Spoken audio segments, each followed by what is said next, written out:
Hey, what's up, my dude? Your friendly neighborhood Tony here, and I am currently in the parking lot of the AMC theaters. I just got out of watching the new Lilo and Stitch live action remake, and I wanted to share some of my thoughts real quick. So this is going to be super off the cuff. I don't really have any notes or anything like that in front of me, but I want to tell you some of the things that I liked about this movie, some of the things that I maybe didn't like so much, and ultimately whether or not I think this is something that you should spend your time and money seeing in theaters. So right off the bat, the first thing anybody who is considering seeing Lilo and Stitch in theaters is wondering is, how does this movie stack up to the original?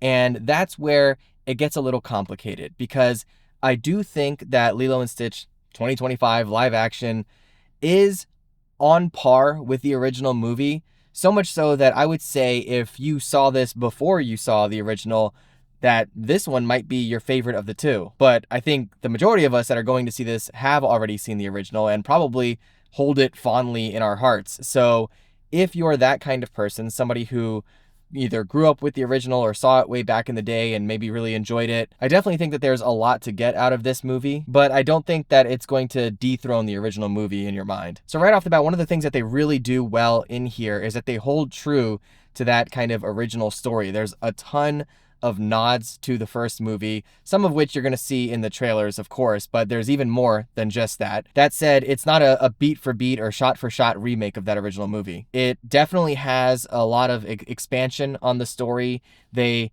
kind of cover new grounds with some of the characters, explore their storylines a little bit further. This movie is probably 20 to 25 minutes longer than the original, and you can definitely, I won't say you can definitely feel that, like it doesn't feel much longer, but you do get more out of the characters. So you're learning a lot more about their motivations.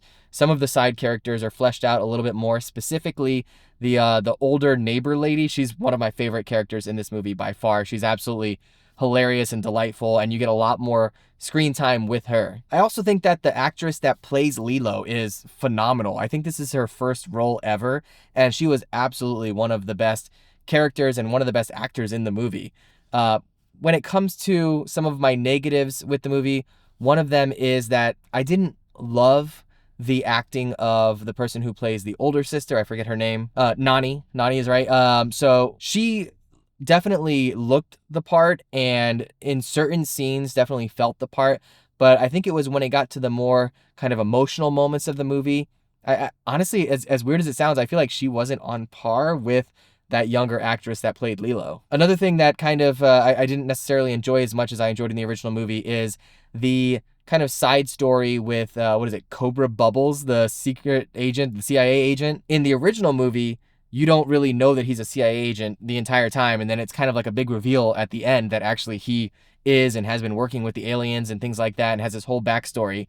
Whereas in this movie, you know right from the very beginning that he's a CIA agent and that he's kind of exploring what's going on with Stitch and with the aliens and things like that. So it kind of removed that pleasant surprise that you get out of the original, because I feel like in the original you just know him as a what do you call it, like a social services worker, which makes him even funnier because he's this big, intimidating guy with tattoos on his knuckles, and so it just makes it funnier. And then, of course, the big reveal makes it more interesting. Whereas here, there's none of that. So I did feel like I preferred how they did it in the original movie when it comes to that particular storyline. But overall, I think with really almost all the other characters, I think they did just as well here, if not even a little bit better. We get more with Nani and kind of her motivations and where she wants to end up. And of course, I won't spoil anything, but you get a little bit more out of that as well. So they give some, they take some away. And at the end of the day, it feels like a reasonable balance. Again, I'll go back to saying that if you saw this first before you saw the original, I think you're going to like this one better. I definitely think it's one of the better live action movies that we've gotten from Disney. And, you know, at the end of the day, you're going to ask yourself the question of, like, did we need a live action remake of Lilo Stitch? No, of course, we don't need any of these movies per se.